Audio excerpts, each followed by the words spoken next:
하나님의 말씀 에베소서 4장 17절에서 24절까지 말씀입니다. 찾았으면 저와 여러분 교독하도록 하겠습니다. 제가 먼저 17절 읽겠습니다.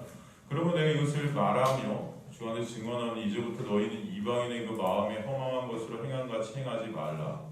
그들을 충분히 얻어주시고 그들 가운데 있는 무지함과 그들의 마음이 굳어진 것으로 말미암아 하나님의 생명이 있었거나 그들이 감각 없는 자가 되어 자신을 방탕에 방임하여 모든 더러운 것을 욕심으로 행하되 오직 너희는 그리스도를 끝같이 배우지 아니하였느니라. 진리가 예수 안에 있는 것 같이 너희가 참으로 그에게서 듣고 또한 그 안에서 가르침을 받았을진데 너희는 유혹의 영식을 따라 썩어져가는 모습을 따르는 옛사람을 벗어버리고 오직 성령 너희의 심령이 새롭게 되어 하나님을 따라 그리고 진리의 거룩함으로 지으심을 받은 새 사람을 입으라. 아멘. 함께 기도하십니다. 하나님 감사합니다. 오늘도 생명의 진리의 말씀을 통해서 생명 되시고 길 되시고 진리 되신 예수 그리스도의 놀라운 은혜와 사랑을 여기는 주의 백성들이 더욱더 채울게 하시며 깨닫게 하시며 알게 하셔서 주님의 은혜 앞에 엎드려지게 하시고 주님의 은혜만을 오롯이 붙잡는 자들 되게 하시며 의존케 되는 자들 될 수 있도록 주님께서 인도하시고 역사하여 주옵소서. 미천한 종은 가리시며 주님만 드러나게 하여 주옵소서. 감사드리며 예수 그리스도의 이름으로 기도드리옵나이다. 아멘. 오늘 우리 예배소서 말씀을 우리가 살피고 있지만 우리 저번 주에 우리가 말씀을 살피다가 말씀의 일하심이 무엇인지 우리가 좀 공부를 했었습니다. 말씀의 역사. 오늘도 이 말씀을 우리가 살피게 되는 이 말씀의 놀라운 은혜의 역사는 하나님께서 우리에게 베풀어 주시는 놀라운 은혜임을 여러분 아셔야 돼요. 그러니까 이 자리가 굉장히 귀하고 아름다운 자리임을 아시기 바랍니다. 우리가 연약해 보이고 사람들도 별로 없으니까 아무것도 아닌 것 같이 여겨질 수도 있지만 여러분 한 사람 한 사람을 향한 하나님의 놀라운 은혜는 또 여러분을 이 자리까지 오게 하시고 말씀을 듣게 하시고 말씀을 통해 오늘도 예수 그리스도의 놀라운 은혜와 사랑을 조금이라도 알게 하신다면 여러분 그것만큼 이 세상에서 여러분이 드릴 수 있는 큰 복은 없다. 여러분 그걸 아셔야 된다는 거예요. 오늘도 말씀이 일하심이 무엇인가? 히브리서 4장 12절 보면 우리가 다 아시는 말씀이지만 히브리서 4장 12절 여러분 한번 가보면요. 제가 이 말씀은 항상 여러 번 우리가 말씀을 공부하면서 나오는 말씀이에요. 근데 가만히 보니까 말씀을 준비하다 보니까 이 말씀을 한 번도 제가 여러분에게 원어를 풀어드린 적이 없는 것 같더라고요. 그래서 오늘 이 말씀부터 좀 우리가 정확히 이 말씀이 무엇인지 좀 알고 넘어가도록 하겠습니다. 이 말씀을 제가 항상 설교 때마다 많이 여러분에게 해드린 말씀이에요. 여러분도 아시는 말씀일 거예요. 하나님의 말씀이 살아있고 활력이 있다. 옛날 성경에는 운동력이 있어 이렇게 번역이 됐었죠. 좌우에 나신 어떤 검보다 예리하여 혼과 영과 및 관절과 근수를 찔러 쪼개기까지 하면 또 마음의 생각과 뜻을 판단하나니 이렇게 돼 있어요. 하나님의 말씀의 일하심이 무엇인지 구체적으로 우리에게 설명해 주시는 말씀인데 과연 이 말씀 안에 들어있는 이 원어상의 정확한 뜻이 무엇인지 여러분 우리가 알고 넘어가셔야 될 것 같아서 제가 어제 말씀을 준비하다가 이 말씀을 여러분과 나누지 못했구나 해서 오늘 이 말씀도 나누고 넘어가도록 하겠습니다. 지금 하나님의 말씀이 살아있고 활력이 있다 그래요. 여기서 살아있다라는 헬라어가 자오예요. 자오. 여러분 원어를 갖다 꼭 스펠링을 모르셔도 돼요. 자오라는 헬라어가 있어요. 이 자오라는 헬라어는 생명을 가지다라는 뜻이에요. 생명을 가지다. 하나님의 말씀은 우리에게 생명을 가지게 한다는 거예요.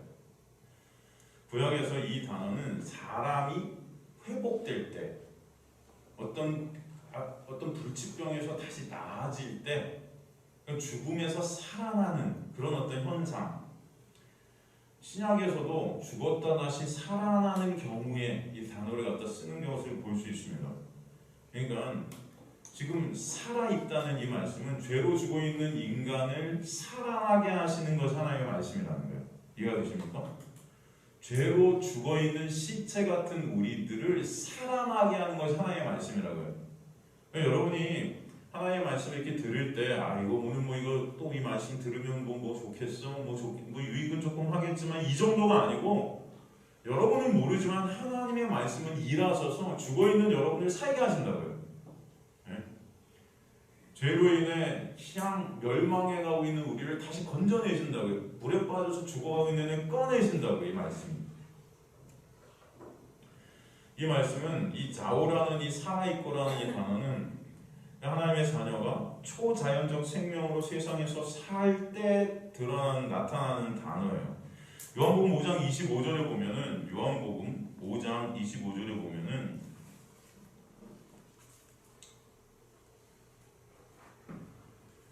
진실로 진실로 너에게 이르노니 죽은 자들이 하나님의 아들의 음성을 들을 때가 오나니 곧 이때라. 듣는 자는 어떻게 된다? 살아나리라. 이 살아나리라 이게 자오예요. 똑같은 단어. 어떨 때 살아나는데요? 하나님의 말씀, 하나님의 음성을 듣는 자, 예수 그리스도의 놀라운 은혜의 음성을 아는 자, 듣는 자, 살아난다는 것입니다. 요한복음 11장 25절도 보면, 요한복음 11장 25절도 보면요, 예수께서 이르시는 나는 부활이요 생명이니 나를 믿는 자는 죽어도 어떻게 된다? 살겠고. 이 살겠고의 단어가 자오예요. 그러니까 부활의 생명 가운데 우리가 살아나게 될 때 이 단어가 쓰이는 거예요. 하나님의 말씀은 여러분을 부활의 생명으로 살아나게 한다. 요한복음 6장 51절도 보면, 요한복음 6장 51절도 보면은, 6장 51절도 보면, 나는 하늘에서 내려온 살아있는 떡이니 사람이 이 떡을 먹으면 영생하려. 내가 줄 떡은 곧 세상의 생명을 위한 내 살이니라. 영생을 얻다. 영생을 얻다. 이 떡을 먹으면 영생한다. 이 영생을 얻다라는 뜻으로 쓰인 단어가 이 자오예요. 그리스도를 통해 살게 되는 그 살아남의 단어가 또 자오로 쓰이는 것을 요한 1서 4장 9절에서 봐요. 요한 1서 4장 9절 보면은 하나님의 사랑이 우리에게 이렇게 나타난 바 되었으니 하나님이 자기 독생자를 세상에 보내시면 그로 말미암아 우리를 살리려 하심이라 할 때 살리려 이 단어가 자오예요. 그러니까 하나님의 말씀에 그 말씀이 살아있다라고 표현한 이 살아있다라는 표현은 우리가 하나님의 말씀 안에서 하나님의 말씀을 듣게 하시고 보게 하시고 깨닫게 하셔서 진정 부활의 영원한 생명을 가지게 하실 것이다. 그런 뜻이죠. 그 하나님의 말씀이 그래서 우리를 살게 하는데 또 어떤 하나님의 말씀이냐면 활력이 있다고요. 활력이 있다. 활력, 운동력 뭐 이런 말인데 이 헬라어가 에네르게스예요. 에네르게스라는 헬라어. 이것은 N과 에르곤이 더해진 것입니다. N 더하기 에르곤. 에르곤 아가토스 하면 뭐라고 그랬죠? 선한 일. 그러니까 에르곤 일이죠. 일. 그 하나님의 일을 말할 때 그 에르곤이라는 단어가 있어요. 하나님의 일하심. 근데 거기 뭐가 붙었냐면 앞에 N이라는 전치사가 붙어버렸어요. 그래서 에네르게스, N 에르곤이에요. 이게. 그러니까 하나님의 일하심 안에 이런 뜻이에요. 그러니까 활력이 있다 이렇게 우리나라 성경에는 번역이 됐는데 하나님의 말씀이 살아있고 활력이 있어 이렇게 됐는데 이건 정확한 번역은 하나님의 말씀이 살아있고 하나님의 일하심 안에 있어 이런 뜻이죠. 이해가 되십니까? 하나님의 일하심 안에 있다. 뭐가? 말씀이. 하나님의 말씀이 우리를 다른 말로 하면은 하나님의 말씀이 우리를 하나님의 일하심 안에 있게 하실 것이다. 하나님의 말씀의 일하심이라는 게 곧 하나님의 일하심 안에 우리를 두게 하시는 거라는 거예요. 이해가 되십니까? 그게 무슨 의미일까요, 그럼? 말씀이 우리를 하나님 일하심 안에 있게 하시는 게 어떤 의미일까요, 여러분?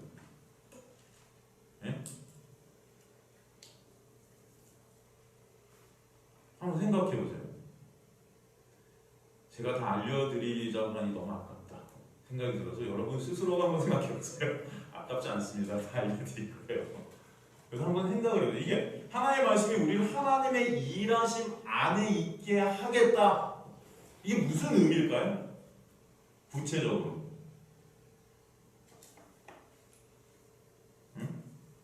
하나님의 말씀이 하나님의 일하심 안에 우리를 두겠다. 이건 구체적으로 다른 말로 쉬운 말로 하면 네? 그죠? 하나님의 일이 뭐죠? 그런데 하나님의 일 안에 우리가 두는 것은 맞아요. 김대중 목사님 말씀대로 하나님의 일을 하게 하겠다. 쉬운 말로. 그럼 하나님의 일이 뭐죠, 여러분? 그렇지. 그럼 하나님의 말씀이 곧 우리를 예수 믿는 자리에 있게 하겠다. 오케이? 이해가 되십니까?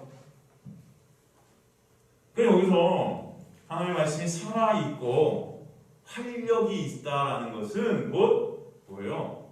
이 구원의 그 놀라운 섭리 가운데 우리를 두게 하시겠다는 건 결국 말씀이. 그러니까 예수 믿게 하겠다는 거예요. 말씀 통해서. 그죠? 그렇다면 이제는 그래요. 하나님의 말씀이 살아있고 활력이 있어. 그 뭐예요? 그래, 이 하나님의 말씀이 너에게 들려지게 하셔서 너희가 죽어있는 너희가 살아나게 하고 예수 믿는 거야, 그게. 그죠? 그 예수 믿는 자리에 있게 할 텐데, 그럼 어떻게?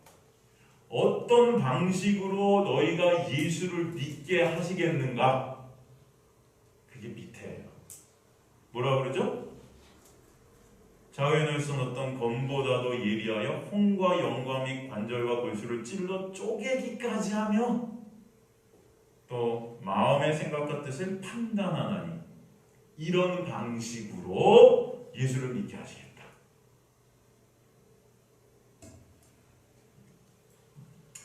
그러면 이런 방식은 어떤 방식입니까? 홍과 영과 및 관절과 골수 이렇게 표현을 했지만 사실 이건 쉬운 말로 말하면 여러분 전체 자아예요. 나라는 존재예요. 이 나라는 존재를 찔러 쪼개진대요. 이 찔러 쪼갠다는 게 그럼 어떤 뜻일까? 어떤 의미일까? 막 찔러요? 쪼개요? 우리 분해시켜? 여기서 찔른다는 나이크네오마이라는 헬라어는 꿰뚫다, 관통하다. 뭐라고요? 꿰뚫다, 쫙 관통시키다, 뚫어버리는 거예요. 꿰뚫어버려요. 하나님의 말씀이 예수 그리스도를 믿는 자리로 이끌어갈 텐데 어떤 방식으로 이끌냐면 첫째로 우리 자신의 모습을 관통시키신대요. 그러니까 우리 모습을 적나라하게 보게 하시겠다는 거예요. 어떤 자인지.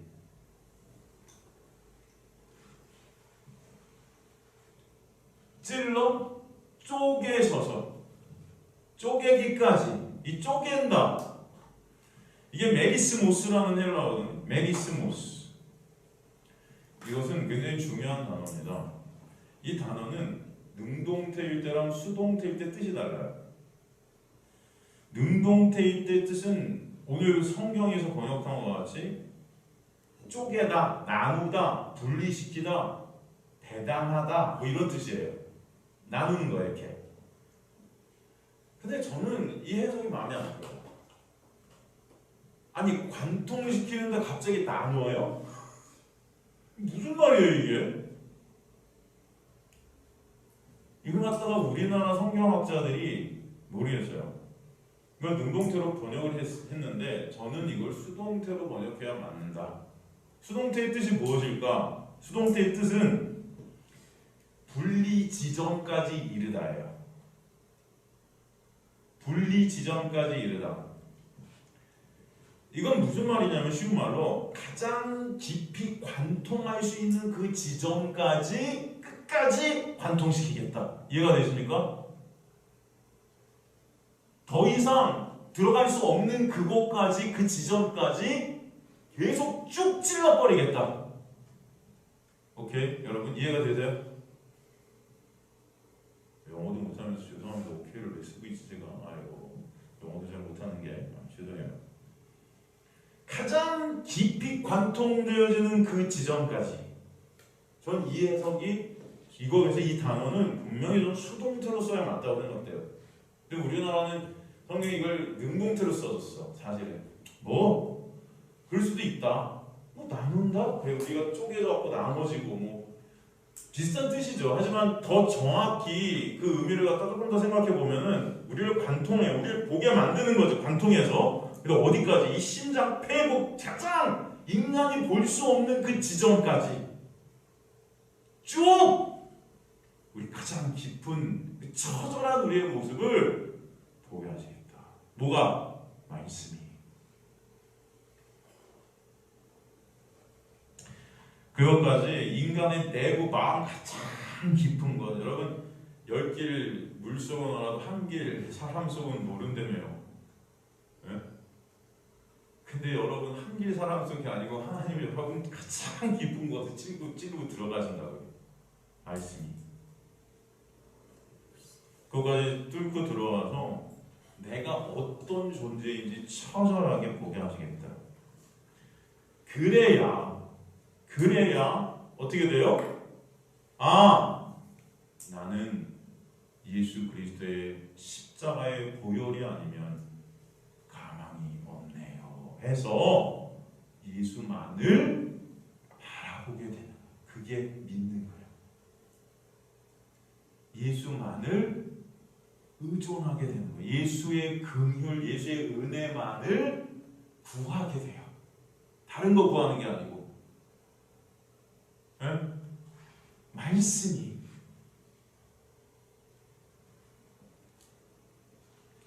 그래서 말씀이 바로 예수 믿는 자리로 우리 이동시키는 거예요. 그게 바로 영원한 생명 안에 거하게 되는 것입니다. 그것이 바로 하나님의 말씀의 마음의 생각과 뜻, 그죠? 그 뜻을 판단하는 것입니다. 이 생각과 뜻이라고 해석이 되지만 이 둘은 사실은 생각, 사고 같은 의미예요. 판단한다, 크리티코스. 내가 어떤 자인지를 적나라하게 하나님께서 판단하게 하시겠다. 인간의 어떤 생각과 인간의 판단으로 내가 나를 보는 게 아니고 내 행함으로 그냥 양파 껍질 같이 그냥 싸고 싸매고 해서 우리가 누군지 몰라요, 여러분.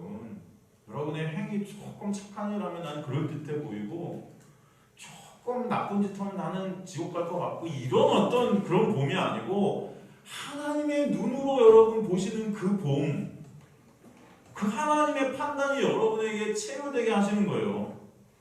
내가 하나님 앞에 서면 어떤 존재인지를 알게 하시겠다는 거예요. 예수 그리스도라는 십자가의 빛 앞에 서면 내가 어떤 자인지를 깨닫게 하시겠다는 말씀이. 이해가 되십니까?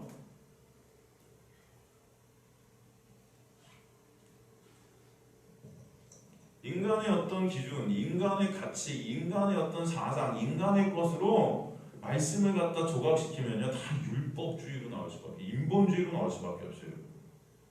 그것도 하나님께서 바꿔버리시겠다. 그런 나를 직시케 하셔서 어떤 고백이 나와요? 사도 바울의 고백과 같은 죄인 중에 내가 괴수네요. 그런 나를 알게 해주셔서 진정 예수 그리스도의 보혈의 역사, 십자가에서 내가 다 이루었다 하신 그 예수의 이루심이 아니면 인간은 갈 곳이 없구나. 갈 곳이 없어요, 여러분. 살 수 없다. 그게 하나님의 말씀의 역사이고 하나님의 일하심이다. 이걸 알게 하시겠다고 말씀이. 그래서 하나님의 말씀은요, 여러분 지키라고 주신 게 아니에요. 지키라고 주신 게 아니다예요. 하나님의 말씀은 칼이에요. 복음은 칼이에요. 그래서 여러분 복음의 역사하면 여러분, 그래서 제가 말씀드리지만 여러분은 가장 하나의 심중 깊은 곳까지 찔림을 당하기 때문에 죽어라 아픈 거예요. 죽어라 아파야 맞아요. 내 실존을 보기 때문에 죽어라 아픈 거예요. 그게 고난이에요, 고난. 그래서 사도 바울이 고난이 있어야 한다. must have to. 그 영어 있잖아요. 조동사. 그거에 10배 쓴 거예요. 10배. 그런 나의 실체를 보게 되는 아픔이 여러분에게 반드시 있게 하신다. 여러분의 인생 가운데 말씀을 통해서. 그러니까 여러분 설교를 들을 때 아파야 맞는 거라고. 나는 왜 우리 목사님 설교 들으면 저렇게 힘들지? 왜 이렇게 마음이 죽으라지 더 아프지? 그게 맞아요. 목사님 설교만 들으면 할렐루야 신나. 나를 위로해주면서 너무 재밌어. 무슨 뭐야 문자 써보는 것보다 우리 목사님 말씀 듣는 게 더 나은 것 같아. 네? 진짜 여러분 재밌는 설교 하시는 분들도 있잖아요. 한 시간 내내 웃다 끝나. 아니에요 여러분. 그렇지 않아요. 여러분 진짜 여러분 내가 어떤 존재인지를 알아야 정말 은혜가 감사한 걸 알아요. 그게 안 된 상태에서 은혜 하니까 이 은혜가 아무것도 아닌 게 돼버리는 거야. 무슨 은혜가 동네 옆 친구 이름인 줄 알아. 저 똥강아지 이름인 줄 알아. 네? 그래서 하나님의 말씀은 지키라고 주신 것이 아니에요. 그런데 그걸 지키라고 난리치는 교회가 이거 해라 저거 해라 지켜야 된다. 하나님의 말씀은 칼입니다. 칼. 좌우의 날선 검보다도 예리한 칼보다 더 예리한 거예요. 그걸 통해서 우리는 예수가 아니면 살 수 없는 존재임이 적나라하게 파헤쳐지는 것입니다. 그게 하나님의 은혜임을 아시길 간절히 소망합니다. 그러니까 여러분 이곳에 오셔서 이 공동체에 오셔서 말씀을 통해서 나를 보고 서로를 통해서 나를 보고 여러분의 이 공동체 생활을 통해서 내가 어떤 존재들을 처절하게 알아야 은혜가 뭔지를 아는 거예요. 하나님이 그걸 알게 하시기 위해서 공동체로 부르신 거지. 여기서 으쌰으쌰 내 가치 쌓고 내 인정 쌓고 내 칭찬 쌓고 나는 이런 존재이고 우리 교회 와는 사람들이 나만 인정해 나 존경하고 여기서 그런 거 내 영광 챙기려고 여러분 공동체 오고 그런 게 아니에요. 못하러 교회 오세요. 그럼 다른 데 가시면 더 그런 데 많지. 동호회 같은 데 가보세요. 여러분 무슨 많잖아요. 무슨 동호회. 그런데 장비만 좋은 거 갖고 가면 사람들이 다 쳐다본대요. 장비만 무슨 좋은 장비들. 예를 들어서 뭐 어떤 동호회 있나? 자전거 동호회? 그런데 자전거 막 1,500만 원짜리 2,000만 원짜리 이런 게 있대요. 자전거가 여러분 그렇게 비싸대요.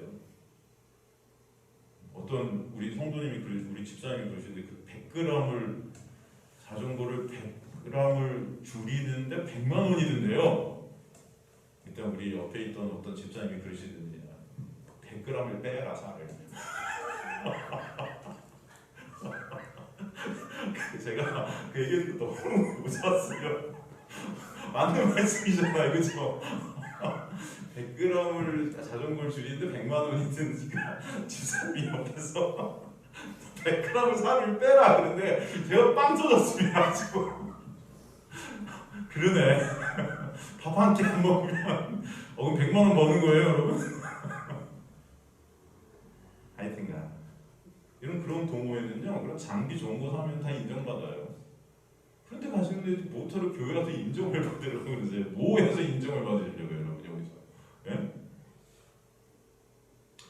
제발 여러분께서 오셔서 말씀 통해서 나를 보세요.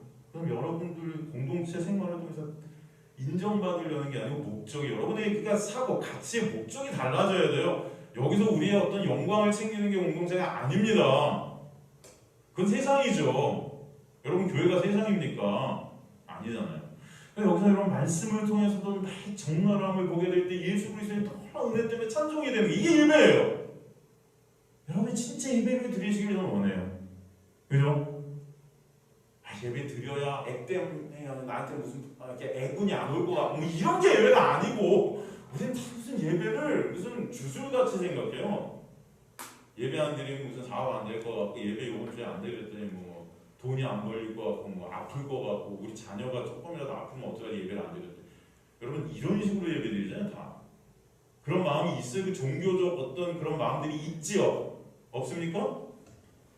없으면 말이고.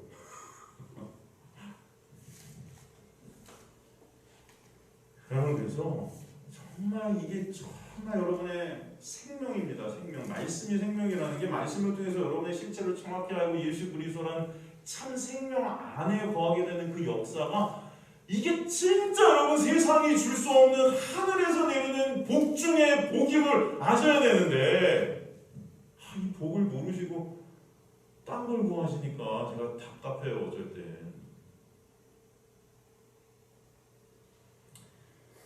그래서 구원이 하나님의 은혜이고 하나님 홀로 완성하시는 역사예요. 그래서 이 놀라운 하나님의 구원의 역사를 통해서 여러분이 하나님만을 어떻게 해요?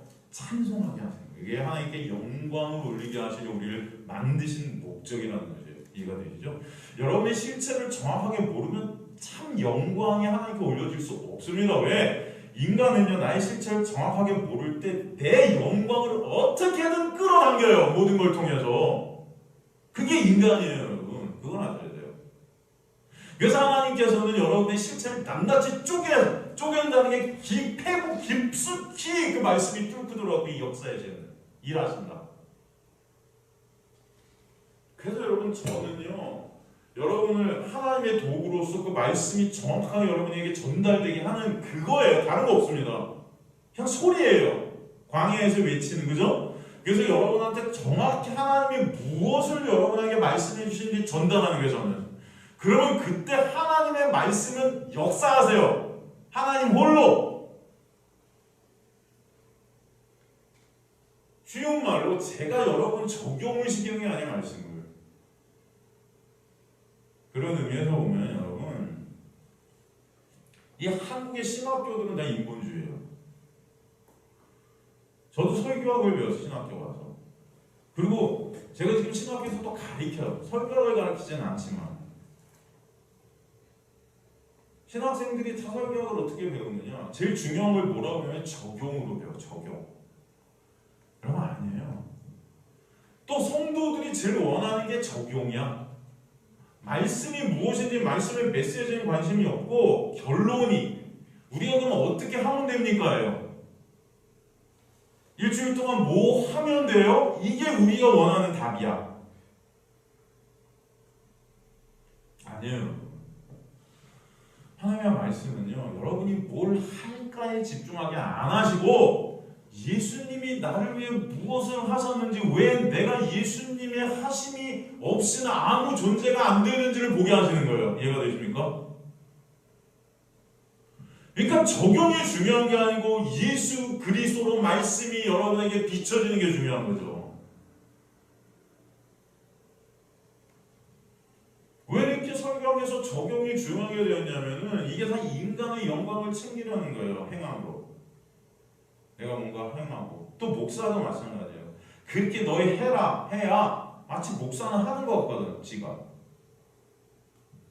제가 여러분한테 너 이렇게 해. 그죠? 선생은 학생이 너 이렇게 해야 돼 하는데 선생은 잘합니까?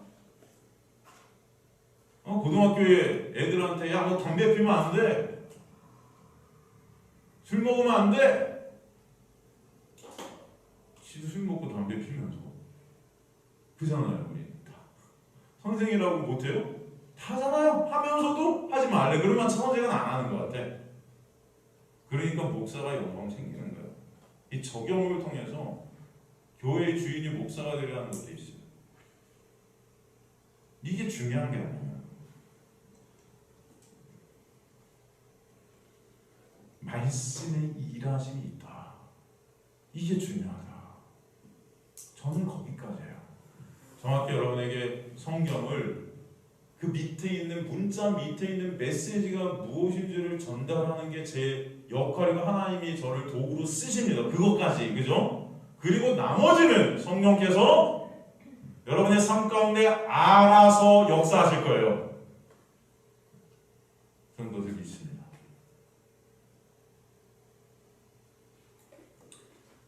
그 말씀이 일하실 때 인간의 실체, 나의 실체를 보게 하실 것이고 그래야 그 가운데서 나를 부인케 되는 역사가 일어나요. 내 능력으로 일어나는 역사가 아니에요.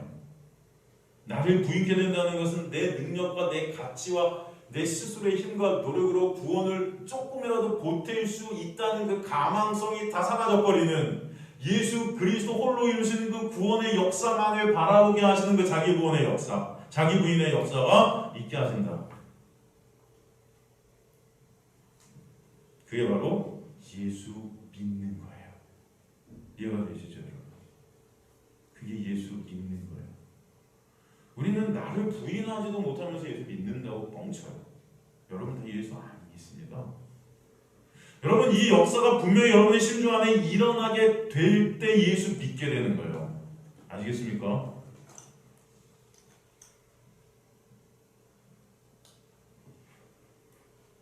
오늘 말이 나온 김에 우리 저번 주에 삶이 로마서를 조금만 더 복습을 하고 가면은 그럼 저번 주 우리가 로마서의 에베소 공부하면서 로마서를 갖다 1장의 뒷부분을 조금 공부를 했었어요. 복습했어요. 로마서 공부하신 분들은 다 알고 제가 우명성에서 로마서를 쫙 강해를 한 번을 전부 끝까지 했고 신촌에서 제가 또 한 번 로마서를 10장까지 강의를 쭉 했어요. 로마서는 저는 한 3번 정도 강의를 끝낸 것 같아요. 근데 여러분이랑 또 공부하면서 지금 로마서를 또 보고 있는데 저도 그렇지만 여러분도 그렇지만 로마서는 볼 때마다 은혜입니다. 매번 볼 때마다 은혜 위에 은혜예요. 그래서 오랫동안 1장을 우리가 안 봤는데도 저도 저번 주에 한번 1장을 보면서 에베소서 연결해서 여러분과 나누는 가운데 굉장히 은혜가 저도 많이 되더라고요. 여러분도 다시 한번 또 로마서를 보시면서 은혜가 되셨으면 좋겠어요. 우리가 에베소도 공부하지만 저번 주에 로마서를 조금 살핀 김에 오늘 그 뒷부분의 로마서 부분들을 조금 더 살피고 좀 살폈으면 좋겠다는 생각이 드네요. 자, 저번 주에 우리가 살핀 로마서 그 내용을 갖다 조금 복습해 보면은 구원이라는 것은 오직 하나님의 일하심의 은혜라 그랬어요. 그죠? 오늘 제가 말씀하신 이 말씀이 일하심, 하나님이 일하심 다 일맥상통하죠. 그 구원을 그래서 하나님이 이루시는 거죠. 그런데 인간들이 그 구원을 말씀을 내가 지켜서 스스로의 노력, 스스로의 의지, 무슨 혀깨 밀고 말씀 지키자 뭐 스스로의 힘으로 자신의 힘을 아니면 조금이라도 보태서 하나님의 구원을 이루는 것처럼 이렇게 생각한단 말이에요. 내 힘을 좀 보태드려서 하나님이 다 이루시는 건데 다 이루신다고 생각 못하는 게 우리가. 그 말은 무슨 말이냐면 예수께서 십자가에서 내가 다 이뤘다 하신 그 십자가가 인간들이 볼 때, 내 눈으로 볼 때 뭔가 부족해 보여. 이해가 되세요? 완전한데, 온전한 십자가인데 뭔가 내가 행위를 보태야 될 것 같아. 뭔가 내가 보태드려야 될 것 같아. 예배 열심히 드려야 될 것 같아. 그래야 구원이 이루어질 것 같고 뭔가 내 행위로 자신의 힘을 뭔가 보태려 하는 거죠. 근데 그런 자들은 결국 자신의 영광을 챙기려는 그런 의리의 모습이 발각되어지게 돼 있어요. 근데 하나님께서는 그렇기 때문에 그런 우리를 어떻게 역사해 가시는가? 우리가 다 그렇거든요, 사실. 그게 로마서 1장 24절이에요. 로마서 1장 24절 한번 다시 한번 우리가 저번 주에 우리가 23절 한번 살폈었는데 24절 한 번만 다시 가보겠습니다. 그래도 조금 더 이왕 한 김에 그냥 짚고 넘어간다 생각돼서 로마서 1장 24절 뭐라고 되어 있죠? 그러므로 하나님께서 그들을 마음의 정욕대로 더러움에 내버려서 그들의 몸을 서로 욕되게 하게 하셨으니.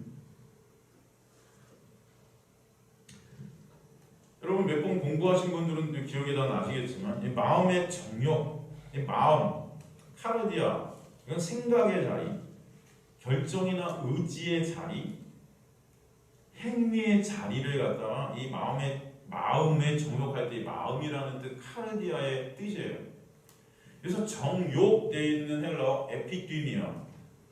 이 에피디미아라는 단어는 물론 욕망, 갈망이라는 뜻도 있지만 이 욕망, 갈망이라는 게 우리가 생각할 때 나쁜 욕망, 갈망도 있겠지만 여러분 인간들이 인간의 눈으로 볼 때 도덕적 욕망, 도덕적 갈망, 종교적 욕망, 종교적 갈망 이런 것들은요 인간의 눈으로 볼 때 굉장히 아름다워 보이고 선해 보입니다.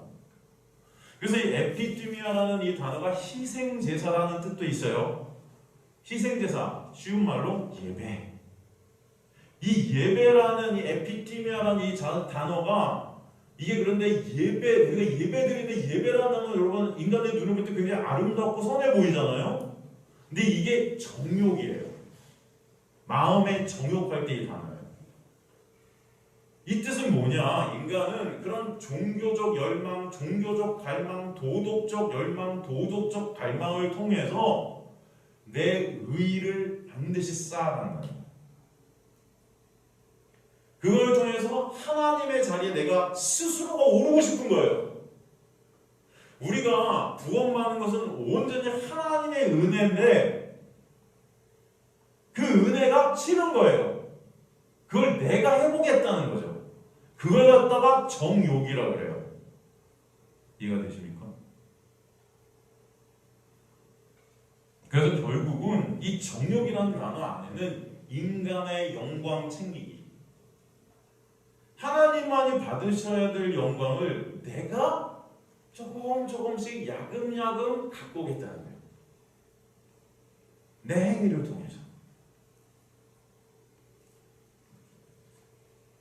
그러면 하나님께서 그들을 마음의 정욕대로, 모모대로, 여기서 우리나라 성경은 모모대로 더러움에 내버려 이렇게 되어 있는데 모모대로라는 모모대로는 헬라어로 인이에요. 영어에. 그 인간의 정욕, 그러니까 인간의 영광을 챙기는 그 자리 안에 우리를 두셨다는 거예요. 이해가 되십니까? 좀 어려울 수도 있는데 여러분, 하나님께서 우리를 내 영광을 챙기는 자리 안에 두셨대요. 그리고 더러움에 내버려 두자. 이 더러움, 아카하르시아, 불결이죠. 불결, 정결치 않음. 그 더러움에 돼 있는데 그 뭐뭐에 돼 있는 헬라어 에이스는 그 더러움 안으로 우리를 가게 하셨다. 누가? 하나님이. 내 스스로가 간 게 아니고. 내버려 두사. 이게 뭐예요? 헬라어 파라디도미. 여러분 이 단어는 유명한 단어죠? 우리 예비교회 성도님들은 다 아시는 단어. 넘겨버리시다. 넘겨버리시다. 이 파라디돔이라는 단어는요, 하나님의 의지가 아주 많이 담겨있는 단어입니다. 뭐가 담겨있다? 하나님의 의지. 이 단어가 쓰인 대표적인 곳이 어디죠? 복습해보면 이 단어가 쓰인 대표적인 곳, 이 단어를 하나님이 말씀을 통해서 어디 대표적으로 쓰셨냐면은 예수 그리스도를 십자가로 넘기시다. 그때 쓴 게 파라디돔이에요. 이해가 되십니까? 이 예수 그리스도를 십자가에 넘겨버리신 것은 하나님의 구원의 역사이고 계획입니다. 하나님의 의지예요. 어쩔 수 없이 넘기신 게 아닙니다, 여러분. 아담을 딱 지었어. 아담을 딱 만들었어. 그리고 딱 빚어놨는데, 이 자식, 순종할 줄 알았더니 얘가 죄를 졌네. 순종할 줄 알았더니 이놈이 갑자기 죄를 딱 졌어. 따먹지 말라는 그 무화과 나는데, 정말 죄송합니다. 그 뭐죠? 선악과, 따먹지 말라는 그걸 따먹네. 어떡하지? 아이고, 큰일 났다. 이거 살려야 되는데, 할 수 없네. 내 아들 십자가에 달리게 해야 되겠다. 할 수 없지. 야, 너 좀 달려줘. 얘가 지금 따먹었네. 어떡하니? 네가 이거 해갖고 우리 아들들 이거 자녀들 구해야 되겠어. 이게 아니에요, 여러분. 창세 전에 하나님께서는 의도를 가지고 계획을 가지고 의지를 가지고 이 모든 계획을 다 완성시키신 거예요. 이해가 되십니까? 창세 전에. 그러니까 하나님이 기분이 아니고 어떤 순간순간 무슨 우리가 잘못한 거에 따라서 움직이는 이게 아니고 그 모든 계획을 이미 창세 전에 완료시키셨다. 그래서 창세 예배소서 1장에 보면은 그러잖아요. 예수 그리스도의 십자가가 창세 전에 이미 계획되셔서 우리를 죄 가운데 건져내시는 하나님의 아들들로 거룩하게 하려 창세 전에 이미 예정하시고 택하셨다. 그죠? 그래서 예수 그리스도를 십자가에 넘기신 것이 하나님의 계획이고 하나님의 의지예요. 이미 창세 전에 하나님이 세우신 계획이고 의지입니다. 그렇듯 우리를 우리 자신의 영광을 챙기는 그런데 육을 위한 불결의 자리, 그 불결의 자리라는 건 쉬운 말로 이 세상입니다. 이 세상이라는 게 그 불결의 자리예요. 이 세상 안으로 우리를 넘기셨다. 이해가 되십니까? 여러분이 이 세상에 오게 된 게 이 육적 세상, 이 욕망의 세상, 정욕의 세상, 다 인간들의 영광을 추구하는 이 율법적 선악과의 세상, 이 세상으로 넘기신 것이 하나님의 뜻이다. 그 비유를 갖다 예수께서 들어주신 게 둘째 아들의 비유예요. 돌아온 탕자의 비유, 여러분 아시잖아요. 제가 그때도 항상 말씀드리지만 아빠 내 분깃 주세요. 내 재산 나눠주세요. 아빠 이제 그만 죽으세요. 아빠 간섭 받기 싫어. 이런 뜻이라고 했죠? 근데 아빠가 그거 안 주면 얘 못 나와요. 그죠? 안 주면 못 나와요. 근데 아빠가 줘요 안 줘요? 주잖아요. 근데 그 분깃이라는 단어에 하나님의 생명, 은혜라는 그 뜻이 거기 들어있다고 했었어요. 그래서 하나님께서 얘를 갖다 세상으로 넘기신 거예요. 아버지가 너 나가도록 허락한 거예요. 그 가봐. 근데 진짜 가서 하나님의 그 생명인 은혜가 뭔지를 알게 하시겠다는 거예요. 이해가 되십니까? 그래서 그 단어 안에 생명이라는 단어가 있다고요. 지금 하나님이 우리를 세상 안에 이 불결한 곳으로 넘기셨다. 우리 인간적인 올 때 왜 하나님 그러셨어요가 아니고 이곳에서 진짜 생명이 뭔지를 보게 하시겠다는 거예요. 죽음이 뭔지를 알아야 생명이 뭔지를 아는 거예요, 여러분. 이해가 되십니까? 그래서 둘째 아들이 세상으로 나아가 결국 돼지들과 함께 뒹구는, 여러분, 돼지는 저주의 상징 아닙니까? 저주받은 자들이 된 거예요. 저주받은 자가. 근데 거기서 그 아들이 뭐가 생각나요? 아버지와 함께 있었던 그 은혜가 생각나게 하시는 거예요. 그 은혜가 뭔지를 알게 하시는 거예요. 그리고 돌아가자마자 아버지가 아무 이유 없이 먼저 달려가서 끌어안아 버리시는 그 하나님의 놀라운 역사를 경험케 하시는 것입니다. 이 세상 가운데서. 그리고 천국 잔치를 열어주시는 거예요. 아시겠습니까, 여러분?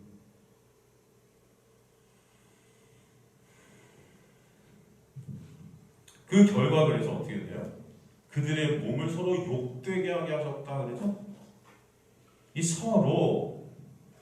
서로라고 번역되는 게 잘못된 번역입니다. 이 서로, 여러분, X 아주 이 서로라고 된 아우투스 N 이건데 이것은 그 자신 안에서 내 자신이 어떻게 되게? 욕되게 하셨다. 내 자신이 어떤 존재인지 수치스럽고 부끄러움을 알게 하셨다. 이해가 되십니까? 서로가 아니고 아우투스 N, 그 자신 안에서, 이런 뜻입니다. 거기 이렇게 써놓으세요. 그래서 X 치시고 그 자신 안에서 욕되게 하셨더니 이게 이티마조라는 헬라어인데, 이티마조라는 이 헬라어는 창피하게 하다, 부끄럽게 하다, 부끄러움을 입혀버리다. 내가 정말 부끄러운 자구나, 내가 정말 수치로운 자구나, 이것을 진정 이 세상 가운데 알게 하시겠다. 둘째 아들이 돼지와 뒹굴면서 어떤 생각을 했겠어요? 아빠 그 은혜 떠나갖고 내가 정말 부끄럽네, 이런 지정이 됐으니 난 정말 창피해 돌아가지 못할 것 같아.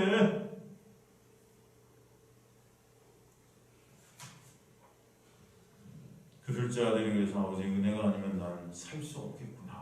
라는 걸 알고 아버지께 다시 돌아가게 하시는 거예요. 여러분의 인생 가운데 말씀을 통해서, 여러분의 삶을 통해서, 여러분의 일어나는 모든 삶들, 여정들을 통해서 내가 부끄러운 자구나, 내가 참 수치스러운 자구나, 내가 정말 예수 그리스도의 십자가에 놀라운 은혜가 아니면 나는 정말 존재할 수 없는 자구나를 조금이라도 알게 하신다면 그것이 하나님의 놀라운 역사의 은혜를 반드시 기억하시기 바랍니다. 네? 거기서 감사가 있게 되는 거예요. 거기서.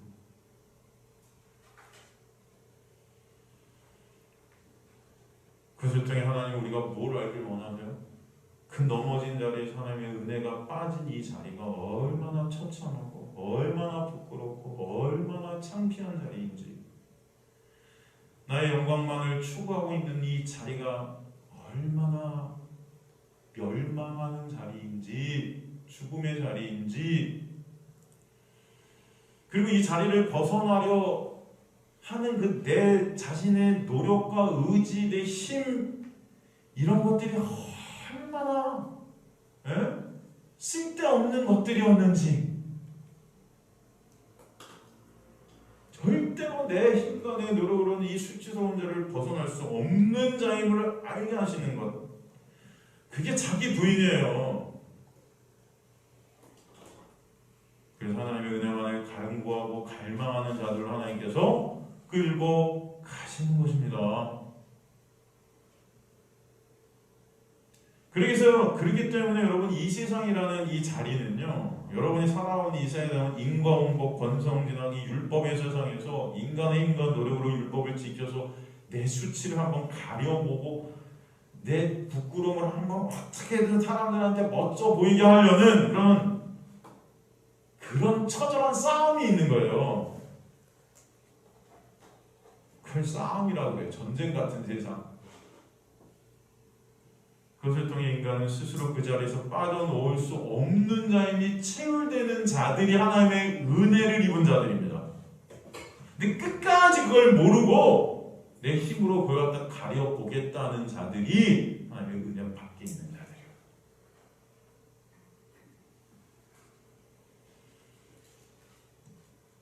다시 설명하면, 신이 된 인간들은 어떻게든 자신의 힘과 노력으로 절대 인간 자체를 부끄럽고 수치스러운 존재로 보지 않게 하기 위해서 죽어라 달려갑니다. 아시겠습니까, 여러분? 근데 그것을 조장하는 게 교회가 돼버렸어요, 지금. 오히려 그런 인간들을 갖다가 선한 행위를 통해서 덮고 가리는 데가 교회가 돼버렸어. 그래서 이 세상 속에서 칭찬받으려 하고, 세상에 영향력을 행사하려 하고, 힘을 키우려 하고, 멋져 보이려 하고, 이게 교회가 돼버렸다고요, 여러분.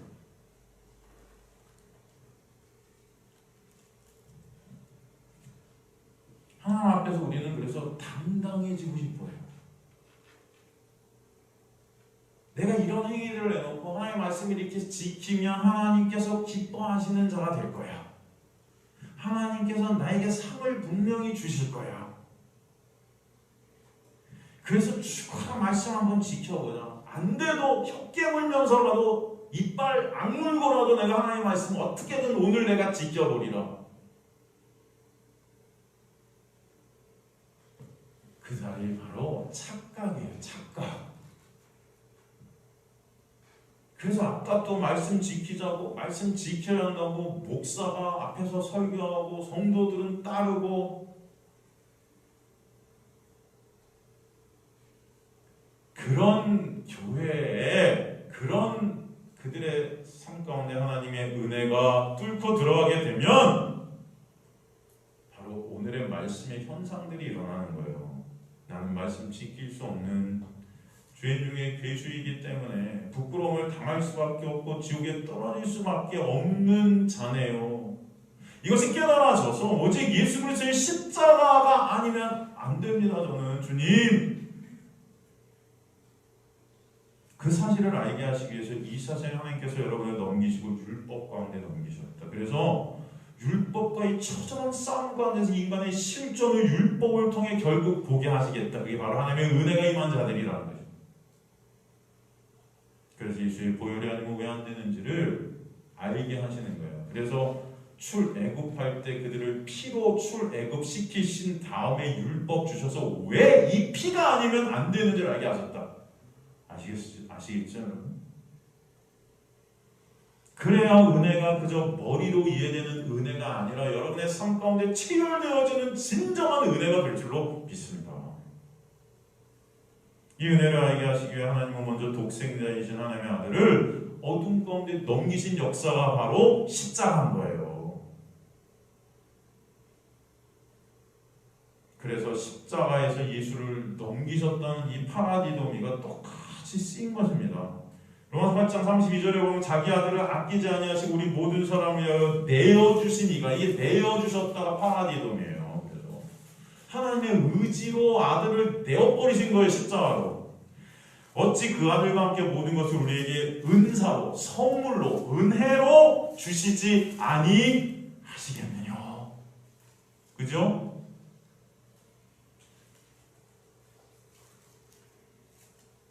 하나님의 아들 독생자를 왜 어둠 속으로 십자가로 죽음 속으로 넘기셨겠어요? 하나님의 놀라운 영광이 무엇인지 우리에게 보여주시려는 거예요. 그 영광, 독사라는 헬라어는 하나님 되심을 드러내는 단어라 그랬어요. 하나님의 은혜와 사랑이 뭔지를 보게 하시겠다는 거예요. 그러므로 죽음 속으로 넘겨지신 걸로 끝나는 게 아니고 그가 부활하시는 것입니다. 그 가운데 하나님의 은혜와 사랑을 그의 자녀들에게 보여 알게 하시는 거예요. 그리고 그 가운데 하나님의 은혜로 예수와 연합이 되게 하소서, 인간의 그 죄된 육이 예수와 함께 십자가에 죽게 하시고 예수의 인해 새로운 피조물로 살아나게 하셨다는 그 역사가 믿어지게 되는 역사. 이 모든 하나님의 역사를 통해 신이 되어 창조주의 자리에 앉아 스스로의 영광을 챙기며 스스로를 경배하고 섬기고 있던 그 인간의 우상성이라는 것을 십자가를 통해 삭제시켜 버리시겠다는 거예요. 그러게 로마서 1장 25절에 뭐라고 되어 있습니까? 이는 그들이 하나님의 진리를 거짓 것으로 바꾸어 피조물을 종을 주고다도 경배하고 섬김이라 주는 것 영원히 찬송할 이시로다. 아멘. 이는 왜 그렇게 하셨는가? 그렇게 어둠 속으로 예수님을 넘기셨듯이 우리를 왜 이 세상으로 넘기셨는가? 그 이유가 무엇이냐? 그들이 하나님의 진리를 거짓 것으로 받고 피조물을 조물주보다 더 경배하고 섬기었기 때문이다. 그러나 그 모든 것을 통해 하나님의 은혜와 사랑을 알게 하시는 하나님의 구원의 경륜 아래 있기 때문에 그 모든 것을 통해 사도 바울은 결국 어떻게 합니까? 지금 여기서 찬송하고 있는 거예요. 이거를. 그래서 주는 것 영원히 찬송할 이시다 하고 뜬금없이 찬양이 나오고 있는 것입니다. 갑자기. 이해가 되십니까 여러분? 인간의 눈으로 볼 때 이건 망할 건데 사도 바울이 이걸 망할 걸로 보는 게 아니고 하나님의 구원의 경륜의 역사로 보는 것입니다. 인간적으로 볼 때 우리가 이 세상 가운데 멸망하는 지옥에 떨어져야 맞는 존재들인데 거기에 은혜가 임해서 우리의 존재를 이 세상 속에 보게 하시고 예수 그리스도의 십자가의 놀라운 은혜만을 붙잡게 하셔서 거기서 결국 찬송이 있게 하시겠다는 거예요. 그래서 사도 바울은 이 모든 것들을 통해 찬송 받으세요 라고 갑자기 찬양하는 거예요. 주님께서는 창세전에 묵실 가운데 완료시키신 당신께서 택한 당신의 백성들을 이 세상 이런 율법 아래, 즉 어둠 아래로 파라디돔이 넘겨버리셔서 그 어둠 속에서 어둠인 나라는 세상을 보게 하시고 그 나라는 세상이 얼마나 수치스럽고 부끄러운지를 알게 하시고 그런 나의 삭제를 통해 완성해 가시는 거룩한 하나님의 백성으로서의 여정을 통해 하나님의 은혜와 사랑을 채울게 하시겠다는 거예요. 사도는 지금 그 놀라운 하나님의 구원의 경륜 가운데 하나님을 찬송할 수밖에 없는 것입니다. 저와 여러분의 삶 가운데 이 찬송이 있게 되기를 주님의 간절히 축원합니다. 이게 성도예요. 다름이 아니고. 사도 바울은 예수 믿는 자들을 죽이려고 혈안이 되어서 돌아다녔던 자예요. 그는 말씀 지킴이 그의 생명같이 말씀 지킴을 여겼던 자예요. 그래서 말씀이 하나는 흠이 없다고 그랬어요. 그만큼 이 악물고 셔게 물면서 말씀을 지켰던 자입니다. 그래서 그 의가 하늘을 찔렀어요. 사람을 죽이는 것까지도 하나님의 이름으로 내가 죽이는 것까지도 아무런 가책이 없었어요. 하나님의 자리에 앉았기 때문에. 그는 자기 자신이 하나님 앞에 당당히 나의 영광을 챙길 수 있다고 생각한 자였어요. 그런 그 앞에 진정한 빛 대신 예수 그리스도가 나타나셔서 그를 빛으로 확 비춰버리시니까 그동안 내가 쌓고 있었던 그 의가 다 배설물임을 알게 되는 것입니다. 그 모든 것이 수치스럽고 부끄러운 것임을 깨닫게 되자 여러분, 사도 바울은 직가라는 그 거리에 들어가고 3일 동안 식음을 정피하는 거예요. 고통이 오는 거예요. 내가 이런 존재였구나, 이렇게 부끄러운 자였구나, 이렇게 수치스러운 자였구나, 이거 생각하니까 물도 못 마시고 먹을 것도 못 먹는 나의 삭제가 일어나기 시작하는 것입니다. 고통이에요. 절망이에요. 고난입니다.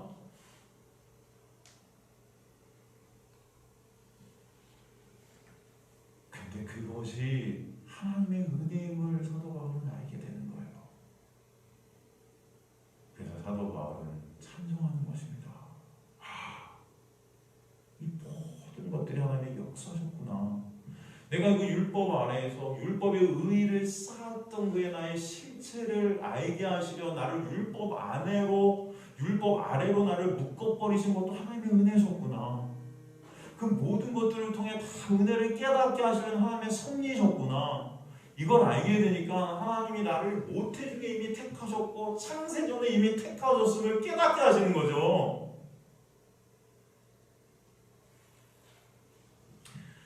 여러분, 오늘의 말씀을 갖다 사도 바울께서 정리를 하고 있는 것이 로마서 11장이죠. 로마서 11장 32절에 36절 보면은 로마서 11장 요거만 하고 마치도록 하겠습니다, 여러분. 로마서 11장 32절에서 36절 보면 하나님이 모든 사람을 순종하지 않는 가운데 가두어 두시면 모든 사람에게 긍휼을 베풀려 하심이라. 그죠? 깊도다 하나님의 지혜와 지식에 풍성하며 그의 판단은 헤아리지 못할 것이며 그의 길은 찾지 못할 것이냐. 누가 주의 마음을 알겠느냐. 누가 그의 모사가 되었느냐. 누가 주께 먼저 들여서 갚으심을 얻겠느냐. 이는 만물이 주에게서 나오고 주로 말미암고 주에게로 돌아감이라. 그에게 영광이 세세에 있을지어다. 아멘. 찬송으로 끝납니다. 근데 왜 뭐라고 그래요? 32절에 모든 사람을 순종하지 아니하는 가운데 어떻게 하셨다? 가두어 두셨대요. 예? 누가? 주어가 누구예요? 하나님이. 순종하지 아니하느니라는 헬라어가 뭔지 아세요? 아페이테이야. 이건 불순종의 자리. 여러분, 이 불순종을 할 수 있는 자들은 어떤 자들이에요? 죄인. 이 죄인의 특성입니다. 불순종. 죄인 되게 하셨다는 게 우리를 다. 예? 다 죄인 되게 하셨다. 누가? 하나님이. 여러분, 로마서 5장 12절에 보면은 아담으로 말미암아 죄가 들어오고 죄로 말미암아 사망이 들어왔다 그러죠? 여기서 말미암아 되어 있는데 이 말미암아라는 단어가 헬라어로 디아라는 전치사예요. 이 디아라는 전치사는 여기서 도구가 되어라는 뜻이에요. 그렇다면 아담이 도구가 되어서 죄를 들어오게 하셨고 죄를 도구로 삼으셔서 사망이 들어오게 하셨다는 거예요. 그리고 결국 우리는 그 사망 안에 묶여 버리시게 하셨다는 것입니다. 이게 다 하나님의 구원의 계획이라는 거예요, 여러분. 예? 우연찮게 우리가 이렇게 해서 한 게 아니고. 무슨 말씀인지 이해가 되십니까? 그래서 여기서 디아라는 도구라는 이 단어가 전체사가 쓰이는 거예요, 계속. 하나님의 섭리 가운데 있는 거예요. 그래서 사망의 권세 아래 우리는 고통당하고 신음이 있는 것입니다. 그래서 순종하지 아니하는 그 불순종 가운데라는 에이스 그 안으로 그것을 향해서 우리를 가게 하셨다. 가두어 두심은 싱클레이오라는 헬라어 뭐죠? 옥에 가두다, 봉해버리다, 압박하다. 압박받아요. 막 죄 때문에 그 죽음의 두려움으로 여러분 두려워 떱니다. 압박당해요. 사람들은 안 죽으려고 죄 때문에 그 죄의 정죄 속에서 우리를 애워싸다 이런 뜻이에요. 그 이유가 뭐라고 그래요? 그렇게 불순종하지 아니하는 자리에 가두어 두심은 그 이유가 뭐다? 하나님의 긍휼을 베풀려 하시니라. 긍휼을 베풀다는 엘레에오라는 이 헬라어가 나오는데 이것은 은혜를 보이다, 자비를 드러내다, 우리가 불쌍히 여김을 받게 하다. 이해가 되십니까? 베드로전서 2장 10절도 보면 베드로전서 2장 10절도 보면 너희가 전에는 백성이 아니되 이제는 하나님의 백성이다. 전에는 긍휼을 얻지 못할 때 이제는 긍휼을 얻은 자다. 긍휼을 얻게 하시는 거예요. 에베소서 2장 4절에서 5절도 보면 우리 공부했던 에베소서 2장 4절에서 5절도 보면 긍휼이 풍성하신 하나님 우리를 사랑하신 그 큰 사랑을 인하여 허물로 죽은 우리를 그리스도와 함께 살리셨고 너네는 은혜로 구원을 너희는 받은 것이라.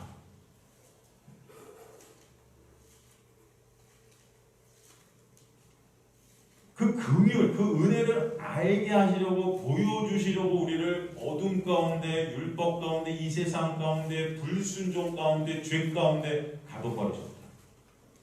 하나님의 계획이고 섭리예요. 디도서 3장 5절도 보면 우리를 구원하시되 우리의 행한 바 의로운 행위로 말미암지 아니하고 우리의 구원이 우리의 행위에 있지 않대요. 오직 그의 뭐에 따라? 긍휼하심에 따라. 그 긍휼하심에 따라.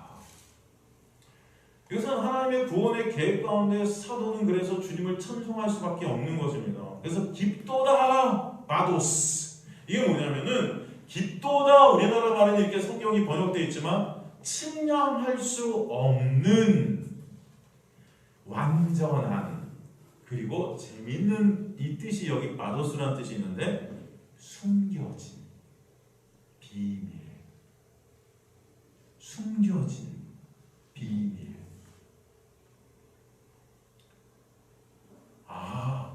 하나님이 우리를 이 세상 가운데 넘기신 것, 그런 의도가 있으셨고 그것을 통해서 예수 그리스도의 십자가에 달려 돌아가시게 하시고 그 놀라운 은혜와 사랑을 그 십자가 통해서 보여지게 하시고 우리가 그 은혜를 깨닫는 자들 되게 하셔서 다시 하나님의 백성 삼아주신 그 놀라운 구원의 경륜, 이게 비밀이래요.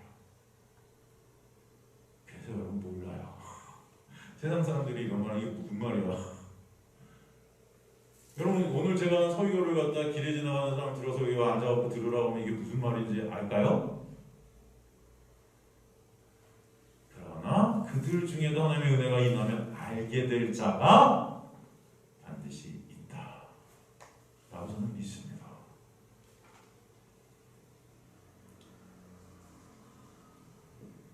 그래서 하나님의 창세전에 세워진 이 구원의 계획이 완전한 거예요. 그러나 인간의 힘과 노력, 인간의 이성으로는 절대 알 수도 없고 측량 자체가 불가능한 어마어마한 숨겨진 비밀이었다는 것입니다. 이것을 오늘 풀어주시는 거예요. 여러분들 얼마나 이게 놀라운지. 여러분 이 세상에서 말씀보다 가치 있는 건 없어요. 여러분 착각하지 마세요. 그러니까 제발. 여러분, 저는 솔직히 말씀 증거하는 것보다 세상에 나가서 여러분 무대에서 노래하고 하는 게 더 좋을 수도 있어요. 전 공연만 800번 이상을 주역으로 섰어요. 여러분. 하룻밤에 얼마나 많이 벌었는지 아세요? 뭐 그렇다고 연예인 수준은 아니겠지만 돈이 좋죠. 저 지금도 제가 여러분 이거 안 하고 하면은 여러분 지금보다 10배는 더 벌 수 있을 것 같은데 이거 버는 걸로 또 따지기 제가 이런 말 하는 건 여러분 제가 이런 말 하는 건 제 잘하는 게 아니고 이 말씀이 진짜 가치 있다고요 여러분. 저를 왜 하나님께서 여기 불러다가 이 말씀을 주시기 저를 통해서 증거케 하는 이게 진짜 가치니까 저한테 그걸 깨닫게 하시는 거 아니겠습니까? 이게 진짜 가치인 걸로 알게 하시니까 저 말씀 증거하게 하시는 거 아니겠어요 여러분? 저도? 그럼 제가 세상 속에서 그렇게 살던 사람이 이 말씀 붙잡고 오늘 하루 종일도 말씀만 준비했어요. 왜 이 말씀이 진짜 여기서 뭐가 그렇게 나오길래? 예? 예? 돈이 나옵니까? 뭐가 나옵니까? 수요일날도 여러분이 이렇게 제 눈에 볼 때는 인간의 눈에 볼 때 이렇게 조금 이렇게 나오시는데 여러분 이렇게 나오다 우리 교회는 언젠가 해체될지도 모르겠다. 여러분 저는 이런 해체될 수도 모르겠다는 그런 교회 붙들고 제가 이렇게 열심히 말씀 준비하겠어요? 예? 제가 여러분 교회 이런 어떤 이게 같이 된 것 같이 보이세요? 아니에요. 저는 여러분 이 예비교회 공동체가 해체된다 해도 어디선가 또 말씀 전해요. 무슨 말씀인지 이해가 되십니까? 왜? 이게 가치니까. 말씀이 가치라고요 여러분. 물론 하나님께서 여러분 이 공동체 부르신 이유가 있어요. 말씀의 가치, 말씀의 놀라운 은혜가 뭔지 알라고. 목적이 뭔지 목적이야. 하나님의 일하신 말씀의 일하신 그죠? 저도 마찬가지예요. 이게 정말 가치가 되게 하시는 은혜가 있는 거예요. 여러분 그래서 예배 빠지지 마세요. 코로나 때문에 힘들고 어렵고 알아요. 집에서 말씀 들으실 수도 있어요. 괜찮아요. 들으세요. 잘 들어. 제발. 근데 집에서 들으시다가 힘드시면 나오세요 또. 항상 집에서 잘 힘드시잖아요 여러분. 솔직히. 집에서 잘 들릴까? 저도 해봤는데 뭐 학원도 그렇잖아요. 우리 딸내미 보니까 시간 가서 듣는 거는 몇 배 비싸더구만요. 네? 온라인 영상도 뭐 요즘 온라인으로 하는 뭐 인가? 이건 싸잖아요 여러분. 왜 그 값이 차이 나요? 아무래도 시간 가서 들으면 더 잘 된다는 거 아니에요. 아닌가? 사람은 다 다른가? 그럼 집에서 들으세요. 괜찮아요. 여러분이 집에서 더 잘 하나님의 은혜를 깨닫게 하시고 뭐 저도 상관없죠. 근데 제가 말씀드리는 것은 집에서 들으시던 여기 오시던 중요한 것은 진짜 말씀이 여러분에게 가치가 되라. 그게 제 소원이다. 이거 말씀드리는 거. 저도 지금도 말씀 아니에요. 제가 뭐 교회를 통해서 뭐 제가 뭐 얻고 싶게 뭐 하겠어요 여러분? 그런 거 없습니다. 진짜 그런 생각이 들어요. 그럼 이 말씀 빼면 우리가 뭐가 있나? 네? 하나님의 그 놀라운 은혜 빼면 우리가 뭐가 있을까? 그런 생각 안 드세요? 제발 여러분 말씀 앞에 나가셔서 이 하나님께서 이 깊도다 이 봐도 측량할 수 없는 이 숨겨진 하나님의 놀라운 은혜 이 비밀을 오늘도 여러분에게 알려주시겠다. 오늘도 이 자리가 얼마나 귀하고 얼마나 아름답고 얼마나 놀라운 역사인가. 그래서 하나님은 그 놀라운 은혜만을 바라보게 하시고 거기 맡겨드릴 수밖에 없는 자가 나구나를 말씀을 통해서 매 순간 깨닫게 하시는 게 우리 피조물인 거예요. 그 자체가 감사이게 하시는 것입니다. 그리고 그 자체가 안식이라 하시는 거예요. 안식, 여러분 안식이 그거예요. 여러분 불순종이 뭐예요? 하나만 더 짚고 넘어가죠. 끝내려고 했는데 불순종이 뭡니까 여러분? 우린 불순종을 그저 문자적으로 하나님 말씀 안 지키는 걸 불순종으로 생각해요. 아니에요. 우리는 불순종이 뭔지도 몰라요.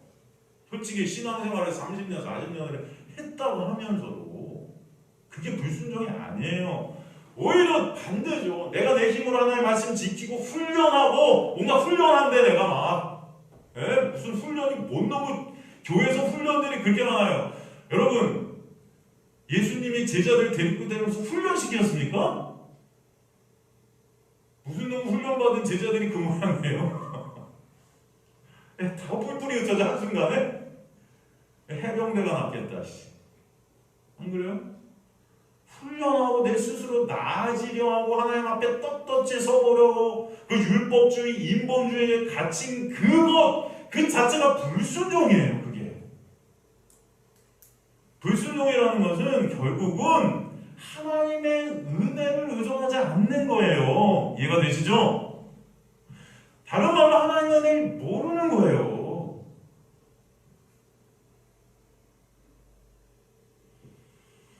순종은 뭐예요, 그럼? 하나님 우리 순종의 자리에 앉히시는 것은 나의 힘과 나의 능력이 다 예수의 놀라운 은혜 앞에 부인되어지고 부끄럽고 수치스러울 수밖에 없는 나를 가리시고 덮으신 그 은혜 때문에 엎드려지게 되고 그 은혜가 아니면 안 되는 나의 모습을 알게 될 때 그 은혜만을 바라보게 되는 그 자리가 순종의 자리예요.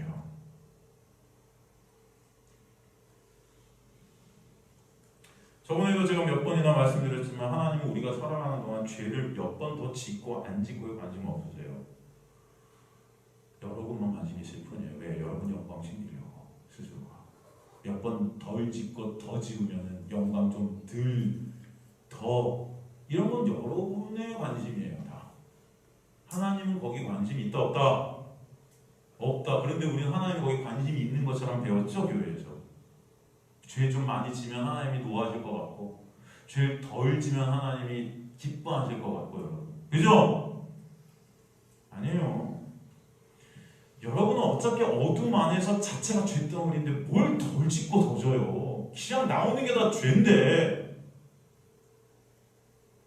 우리 실체를 모르니까 내가 한 행위를 통해서 난 조금 이렇게 했으니까 하나님이 기뻐하시고 조금 이렇게 하면 하나님이 슬퍼하시고 다 내가 주체가 된 거예요. 그게. 그러니까 그냥 기도 조금 새벽 기도하고 조금 뭔가 철야 기도하고 뭔가 금식 기도하면 나는 굉장히 거룩해진 거지 그냥. 그리고 너스레를 떨고 앉아있고 여러분 그런 게 아니에요. 착각입니다. 오히려 여러분의 힘과 노력으로 그렇게 하나님 앞에 당당히 저는 그런 여러분은 하나님은 불쌍히 여기실 거예요. 탄식하신다고요. 성령의 탄식인 거예요. 그것에 하나님의 진노가 떨어져요. 그 율법주의, 그 인본주의. 그래서 절대 하나님께 영광을 올릴 수 없는 자들인 피조물인 우리가 절대 내 영광을 포기하지 않는 그런 우리가 하나님의 은혜가 떨어져서 내 영광을 포기케 되고 하나님의 영광을 바라보게 되는 자들로 만들어가시는 게 하나님의 구원의 역사에 일어나시길 간절히 소망합니다. 그래서 하나님을 의존하는 자들로 주님께서 만드시는 거예요. 하나님께서 원하시는 성도의 순종의 자리는 말씀 몇 개 더 지키는 그런 자리가 아니에요. 온전히 예수 그리스도만을 바라보는 자리, 온전히 예수 그리스도의 놀라운 은혜만을 붙잡고 있는 그 놀라운 하나님의 믿음의 자리, 그 자리가 순종의 자리로 하시기 간절히 소망합니다. 여러분은 다 베스메스로 내 새끼 놔두고 끌려가고 있는 눈물 뚝뚝 떨어뜨리면서 그 베스메스로 끌려가고 있는 암소들이에요. 괴롭고 힘든 여정입니다. 그러나 그 여정 가운데 나를 삭제케 하시고 온전히 예수 그리스도만을 의존하는 자리로 여러분을 만들어 가시는 은혜가 은혜 위에 은혜로 여러분의 삶 가운데 역사에 가실 줄 믿습니다. 이 자리가 소중한 자리니까 여러분 말씀의 자리 떠나지 마세요. 그건 제 당부예요. 그리고 말씀의 자리 가운데 여러분 계시다. 언젠가 하나님께서 하나님 앞에 서게 하실 그 날에 예수 손 붙잡고 감사함으로 부끄럽고 연약한 내 모습이지만 예수 때문에 눈물 흘리면서 주님, 저는 쉴 수 없지만 예수가 저 손 붙잡고 서주시네요 해서 감사함으로 쓰는 그 날이 여러분 앞에 오시길 전 간절히 소망합니다. 그래서 오늘도 주님께서 이 말씀 듣고